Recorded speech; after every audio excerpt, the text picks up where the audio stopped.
In this video, I'll be showing you step by step how to create a new user inside of Microsoft Azure Admin. It is super easy to do. So the first thing you need to do is open up your favorite browser, and then from here you'll need to go into portal.azure.com and then log into your account. Then from here it should be looking something like this. Now from here you'll need to go over to these burger sign up here in the left hand corner where you can show portal menu, and from here you'll need to go down to all services. This is the quickest way to do it. So from here you'll need to see this page right here, and from here you'll need to find Microsoft Azure ID. Now from here, once you get into that, you'll see this page right here, and over here in the left hand menu you'll be able to see the manage section. From here you'll simply need to click on it and then click users down here.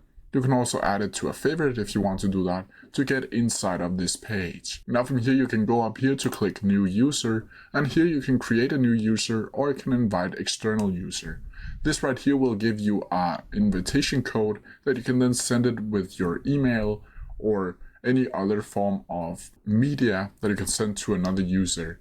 But from here you can manually create a new user by clicking on this right here, and from here you can add in the user principal name, where you can add their name, you can add their nickname, the display name, the password that they'll need to log into, and the account enable, whether or not it should be enabled. You can also over here add properties like first name, last name, all of these other information. You can add assignments to the specific user, and lastly you can add a review and create. Then from here you'll be able to click create down here. From here you can simply click create, and then from here it should be updating.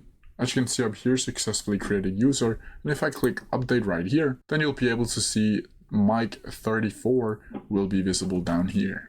But that's how you do it. If you have any questions about it, please leave them down in the comment section below, and I'll try my best to answer them as quickly as possible. See ya!